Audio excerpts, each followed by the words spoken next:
rupees 25%, and above 24 lakh rupees 30%. To taxpayers up to 12 lakh of normal income, other than special rate income such as capital gains. I read that again. To taxpayers up to 12 lakh of income, other than special rate income such as capital gains, tax rebate is being provided in addition to the benefit due to slab rate reduction in such a manner that there is no tax payable by them. The total tax benefit of slab rate changes and rebate at different income levels can be illustrated with a few examples.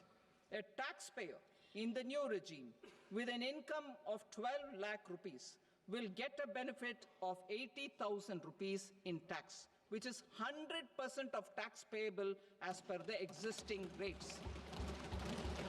A person having income of 18 lakh rupees will get a benefit of 70,000 rupees in tax, that is 30% of tax payable as per existing rates. A person with an income of 25 lakh gets a benefit of 1,10,000 rupees, that is 25% of his tax payable as per existing rates. Details of my tax proposals are given in the annexure. As a result of these proposals, Honourable Speaker, sir, revenue for toys. The scheme will focus on development of clusters, skills, and a manufacturing ecosystem that will create high-quality, unique, innovative, and sustainable toys that will represent the Made in India brand. Support for food processing. In line with our commitment towards Purvodaya, we will establish a National Institute of Food Technology, Entrepreneurship, and Management in Bihar. The institute will provide a strong fillip to food processing activities in the entire eastern region. This will result in 1. Enhanced income for the farmers through value addition to their produce, and 2. Skilling entrepreneurship and employment opportunities for the youth. Manufacturing mission, furthering Make in India. Our government will set up a national manufacturing mission covering small, medium, and large industries for furthering Make in India by providing policy support, execution roadmaps, governance, and monitoring framework for central ministries and states. Details are in Annexure E. Given our commitment to climate-friendly development, the mission will also support clean tech manufacturing.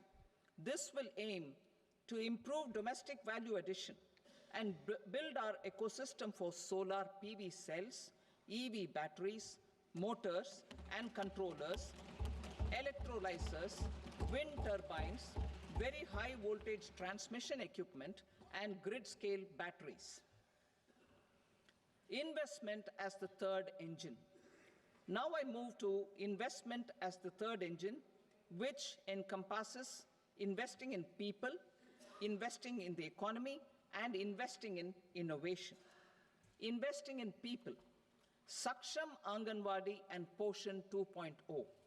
Saksham Anganwadi and Poshan 2.0 program provides nutritional support to more than 8 crore children, 1 crore pregnant women and lactating mothers all over the country, and about 20 lakh adolescent girls in aspirational districts and the Northeast region. The cost norms for these nutritional support will be enhanced appropriately. Atal Tinkering Labs. 50,000 Atal Tinkering Labs will be set up in government schools in the next 5 years to cultivate the spirit of curiosity and innovation and foster a scientific temper among young minds. Broadband connectivity to government secondary schools and PHCs. Broadband connectivity will be provided to all government secondary schools and primary health centers in rural areas under the BharatNet project. Bharatiya Bhasha Pustak Scheme. We propose to implement a Bharatiya Bhasha Pustak scheme to provide digital form Indian language books for schools and for higher education. This aims to help students understand their subjects better and in their language. National Centers of Excellence for Skilling. Building on the initiative announced in the July 24 budget, 5 national centers of excellence for skilling will be set up with global expertise and partnerships to equip our youth with the skills required for Make for India, Make for the World manufacturing. The partnership will cover curriculum design, training of trainers, and a skill certification framework and periodic reviews. Expansion of capacity in IITs. Total number of students in 23 IITs has increased 100% from 65,000 to 1.35 lakh in the past 10 years.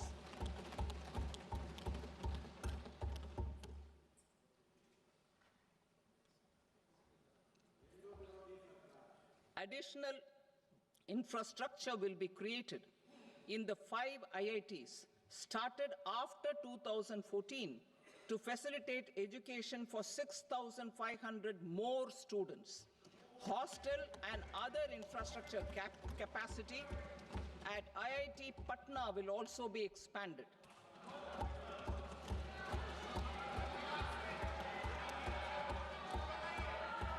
Center of Excellence.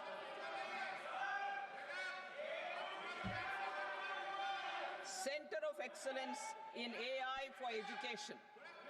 I had announced 3 centers of excellence in artificial intelligence for agriculture, health, and sustainable cities in 2023. Now a center of excellence in artificial intelligence for education will be set up with a total outlay of 500 crores. Expansion of medical education. Our government has added almost 1.1 lakh undergraduate and postgraduate medical education seats in 10 years, an increase of 130%. In the next year, 10,000 additional seats will be added in medical colleges and hospitals towards the goal of adding 75,000 seats in the next 5 years. Daycare cancer centers in all district hospitals. Our government will facilitate setting up of daycare cancer centers in all district hospitals in the next 3 years. 200 centers will be established in 25-26 itself. Strengthening urban livelihoods. Our government has been giving priority to assisting urban poor and vulnerable groups. A scheme for socio-economic upliftment of urban workers will be implemented to help them improve their incomes, have sustainable livelihoods, and a better quality of life. PM Swanidhi scheme has benefited more than 68 lakh street vendors, giving them respite from high-interest informal sector loans. Building on this success, the scheme will be revamped with enhanced loans from banks, UPI-linked credit cards with 30,000 rupees limit, and capacity building support. Social Security Scheme for welfare of online platform workers. Gig workers of online platforms provide great dynamism to the new age services economy. Recognizing their contribution, our government will arrange for their identity cards and registration on the e-Shram portal. They will be provided health care under PM Jan Arogya Yojana. This measure is likely to assist nearly 1 crore gig workers.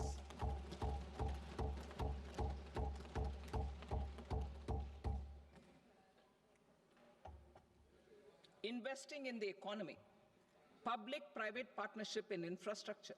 Each infrastructure-related ministry will come up with a 3-year pipeline of projects that can be implemented in PPP mode. States will also be encouraged to do so and can seek support from the India Infrastructure Project Development Fund, which is a scheme to prepare PPP proposals. Support to states for infrastructure. An outlay of 1.5 lakh crore is proposed for the 50-year interest-free loans to states for capital expenditure and incentives for reforms. Building on the success of the first asset monetization plan announced in 2021, the second plan for 2025 to 30 will be launched to plow back capital of 10 lakh crore in new projects.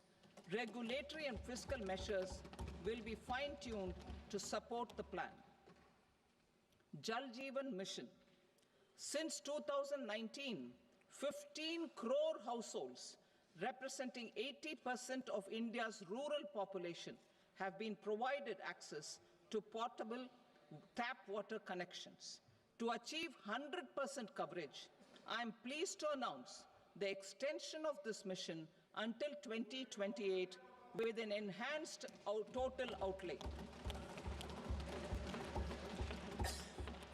The mission's focus will be on the quality of infrastructure and O&M of rural piped water supply schemes through Jan Bhagidari. A separate MOU or separate MOUs will be signed with the states and union territories to ensure sustainability and citizen-centric water services delivery. Urban sector reforms. Building on the July budget proposals, urban sector reforms related to governance, municipal services, urban land and planning will be incentivized. Urban Challenge Fund. The government will set up an urban challenge fund of 1 lakh crore rupees to implement the proposals for cities as growth hubs, creative redevelopment of cities, and for water and sanitation purposes announced in the July budget.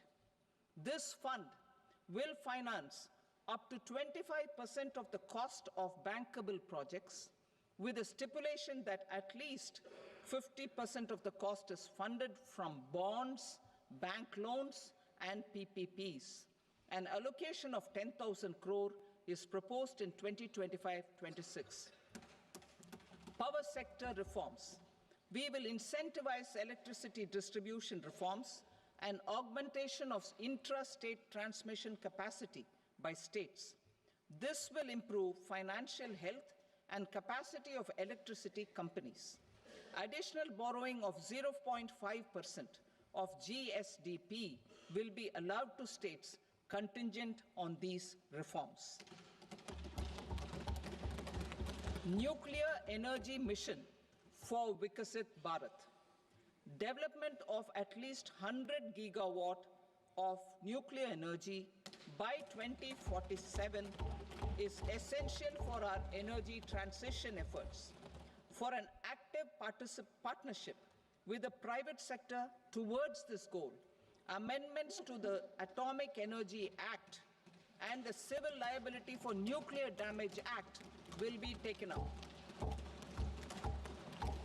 A nuclear energy mission for research and development of small modular reactors with an outlay of 20,000 crore will be set up. At least 5 indigenously developed small modular reactors will be operationalized by 2033. Shipbuilding. The shipbuilding financial assistance policy will be revamped to address cost disadvantages. This will also include credit notes for shipbreaking in Indian yards to promote the circular economy. Large ships above a specified size will be included in the infrastructure harmonized master list. Shipbuilding clusters will be facilitated to increase the range, categories, and capacity of ships. This will include additional infrastructure, facilities, skilling, and technology to develop the entire ecosystem.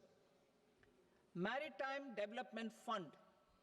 For long-term financing for the maritime industry, a Maritime Development Fund with a corpus of 25,000 crore rupees will be set up. This will be for distributed support and promoting competition. This will have up to 49% contribution by the government, and the balance will be mobilized from ports and from private sector. UDAN regional connectivity schemes. UDAN has enabled 1.5 crore middle-class people to meet their aspirations for speedier travel. The scheme has connected 88 airports, and operationalized 619 routes. Inspired by that success, a modified UDAN scheme will be launched to enhance regional connectivity to 120 new destinations and carry 4 crore passengers in the next 10 years. 4 crore additional passengers in the next 10 years. The scheme will also support helipads and smaller airports in hilly, aspirational, and northeast regional districts. Greenfield airports will be facilitated in Bihar to meet the future needs of the state. These will be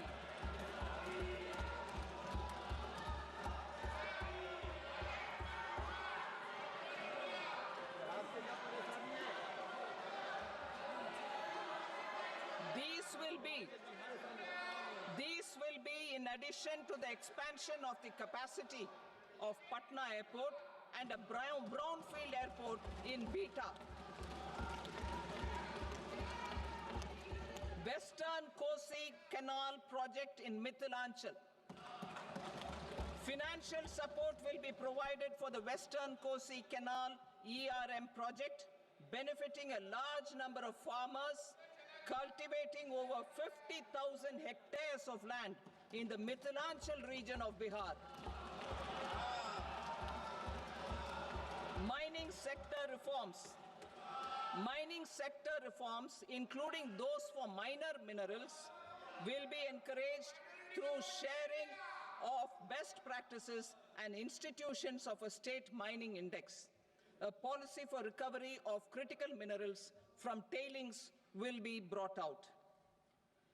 Under the special window for affordable and mid-income housing, SWAMI, 50,000 dwelling units in stressed housing projects have been completed and keys handed over to home buyers. Another 40,000 units will be completed in 2025, further helping middle-class families who were paying EMIs on loans taken for apartments while also paying rent for their current dwellings. Building on this success, SWAMI Fund 2 will be established as a blended finance facility with contribution from the government, banks, and private investors. This fund of 15,000 crore rupees will aim for expeditious completion of another 1 lakh units. PM Gati Shakti data for private sector. For furthering PPPs and assisting the private sector in project planning, access to relevant data and maps from the PM Gati Shakti portal will be provided. Tourism for employment-led growth. Top 50 tourist destination sites in the country will be developed in partnership with states through a challenge mode. Land for building key infrastructure will have to be provided by the states. Hotels in these destinations will be included in the infrastructure harmonized list. The following measures will be taken for facilitating employment-led growth. Organizing intensive skill development programs for our youth, including in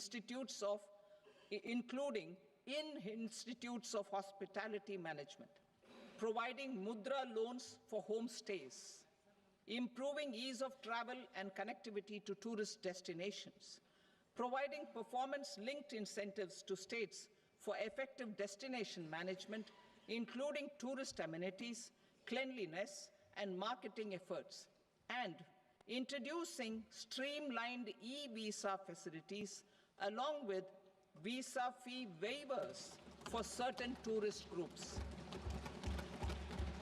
Continuing with the emphasis on places of spiritual and religious significance, in the July budget, there will be a special focus on destinations related to the life and times of Lord Buddha. Medical tourism and heal in India.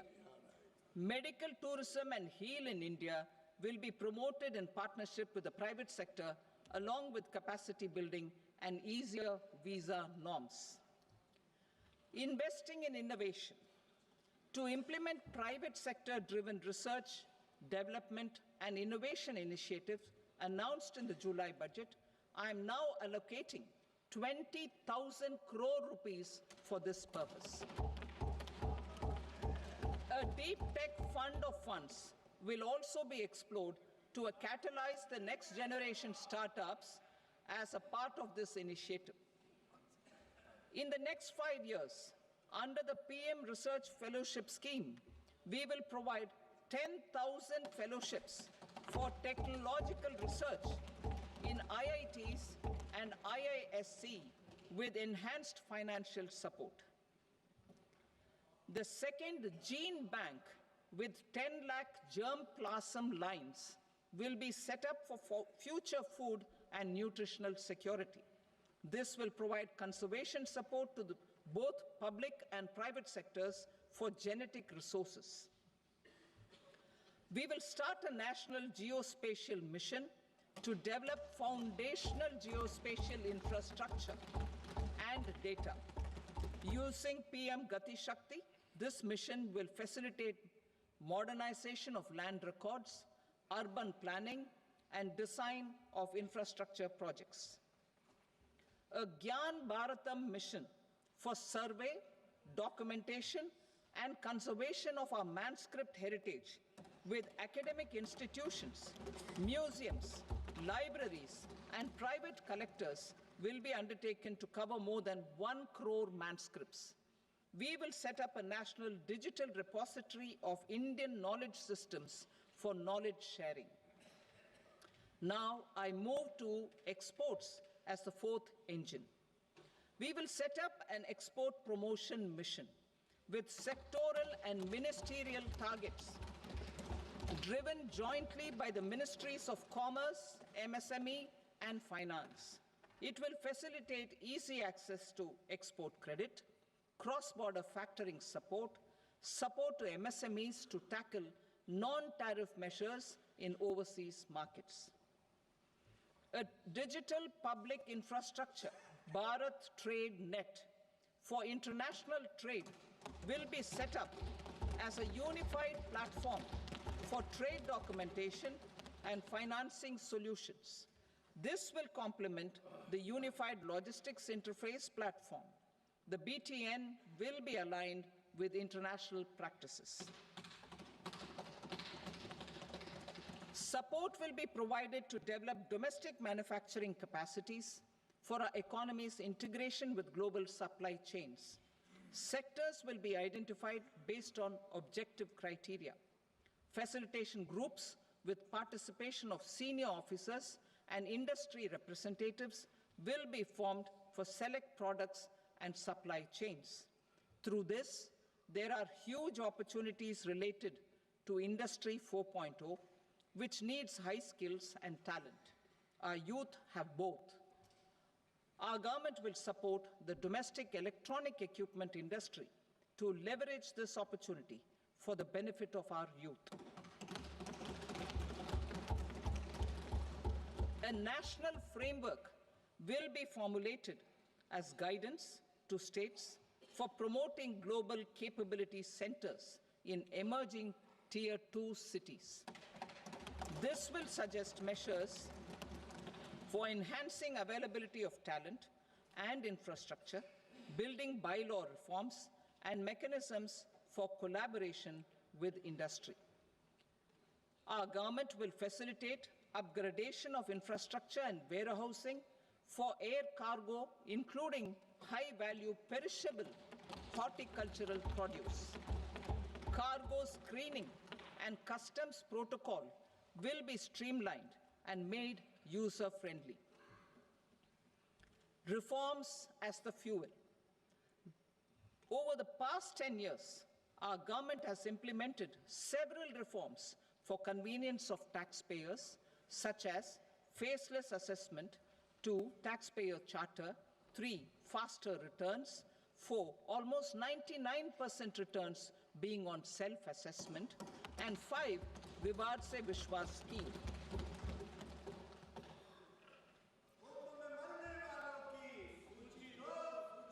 Continuing these efforts, I reaffirm the commitment of the Tax Department to trust first, scrutinize later. I also propose to introduce the new income tax bill next week. I will detail the indirect tax reforms and changes in direct taxes in Part B. Financial sector reforms. The FDI limit for the insurance sector will be raised from 74 to 100%. This enhanced limit will be available for those companies which invest the entire premium in India. The current guardrails and conditionalities associated with foreign investment will be reviewed and simplified. The services of India Post Payment Bank will be deepened and expanded in rural areas. NABFID will set up a partial credit enhancement facility for corporate bonds for infrastructure. Public sector banks will develop Grameen Credit Score Framework to serve the credit needs of SHG members and people in rural areas. A forum for regulatory coordination and development of pension products will be set up. To implement the earlier announcement on simplifying the KYC processes, the revamped central KYC registry will be rolled out in 2025. We will also implement a streamlined system for periodic updating. Requirements and procedures for speedy approval of company mergers will be rationalized. The scope for fast-track mergers will also be widened and the process made simpler. As proposed in the interim budget, we signed bilateral investment treaties with 2 countries in 2024 to encourage sustained foreign investment, and in the spirit of First Develop India, the current model BIT will be revamped and made more investor-friendly. In the last 10 years, in several aspects, including financial and non-financial, our government has demonstrated a steadfast commitment to ease of doing business. We are determined to ensure that our regulations must keep up with technological innovations and global policy developments.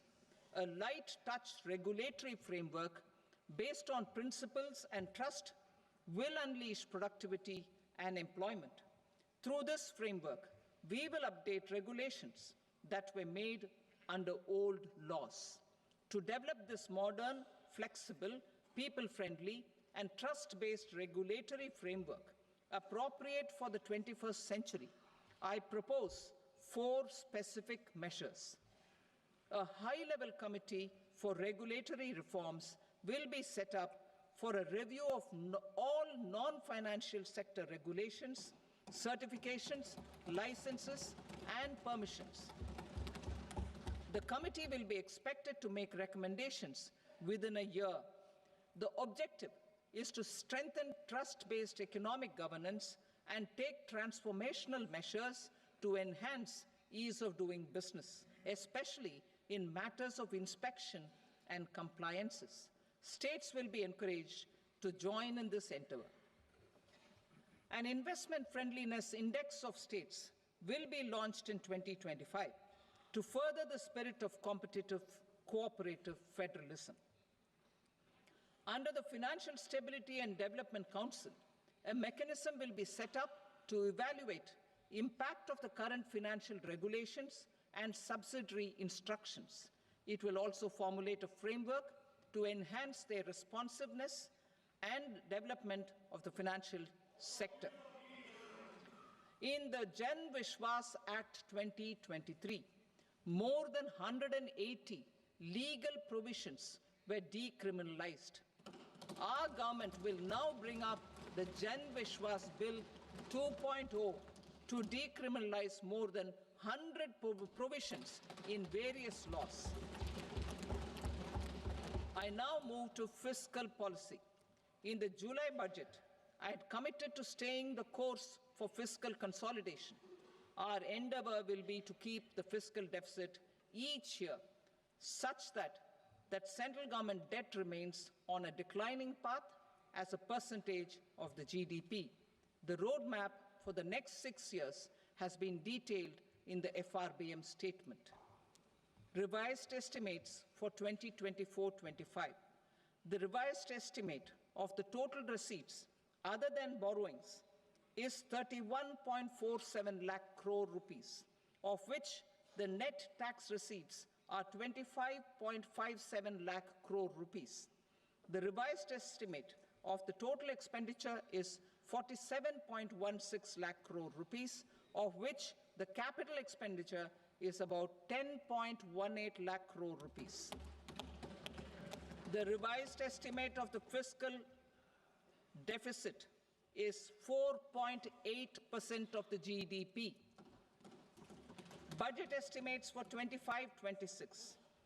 Coming to 25-26, the total receipts other than borrowings and total expenditure are estimated at 34.96 lakh crore rupees and 50.65 lakh crore rupees respectively. The net tax receipts are estimated at 28.37 lakh crore rupees. The fiscal deficit is estimated to be 4.4% of GDP. To finance the fiscal deficit, the net market borrowings from dated securities are estimated at 11.54 lakh crore. The balance financing is expected to come from small savings and other sources. The gross market borrowings are estimated at 14.82 lakh crore rupees. I will now move to Part B. Indirect taxes. My proposals relating to customs aim to rationalize tariff structure and address duty inversion. These will also support domestic manufacturing and value addition, promote exports, facilitate trade, and provide relief to common people. Rationalization of customs tariff structure for industrial goods. As a part of comprehensive review of customs rate structure announced in July 2024 budget, I propose to 1. Remove 7 tariff rates. This is over and above the 7 tariff rates removed in 23-24 budget. After this,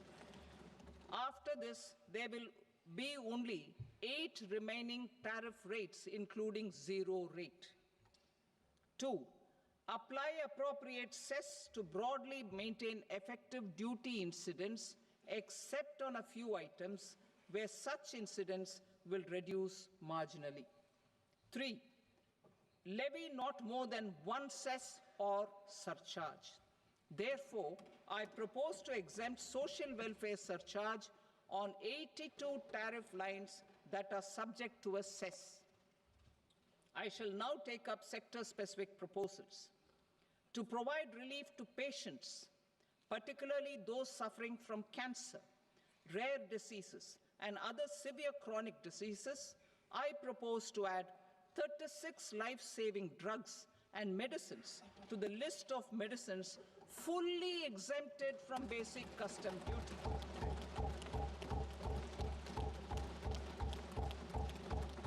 I also propose to add 6 life-saving medicines to the list attracting concessional custom duty of 5%.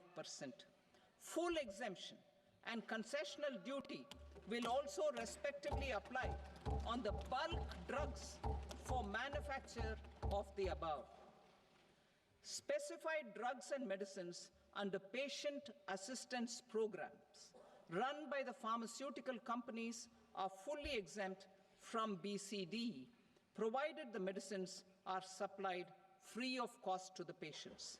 I propose to add 37 more medicines along with 13 new patient assistance programs. Support to domestic manufacturing and value addition. Critical minerals. In the July 2024 budget, I had fully exempted BCD on 25 critical minerals that are not domestically available. I had also reduced BCD of 2 other such minerals to provide a major fillip to their processing, especially by MSMEs. Now, I propose to fully exempt cobalt powder and waste, the scrap of lithium-ion battery, lead, zinc, and 12 more critical minerals. This will help secure their availability for manufacturing in India and promote more jobs for our youth. To promote domestic production of technical textile products such as agro-textiles, medical textiles, and geotextiles at competitive prices, I propose to add 2 more types of shuttle-less looms to the list of fully exempted textile machinery. I also propose to revise the BCD rate on knitted fabrics covered by 9 tariff lines from 10 or 20 to 20% or 115 rupees per kg, whichever is higher. Electronic goods. In line with our Make in India policy and to rectify inverted duty structure, I propose to increase the BCD on interactive flat panel display from 10% to 20% and reduce the BCD to 5% on open cell and other components. In 23-24 budget, for the manufacture of open cells of LCD, LED TVs, I had reduced the BCD on parts of open cells from 5% to 2.5%. To further boost the manufacture of such open cells, the BCD on these parts will now stand exempted. Lithium-ion battery. To the list of exempted capital goods, I propose to add 35 additional capital goods for EV battery manufacturing and 28 additional capital goods for mobile phone battery manufacturing. This will boost domestic manufacture of lithium-ion batteries, both for mobile phones and for electric vehicles. Shipping sector. Considering that shipbuilding has a long gestation period,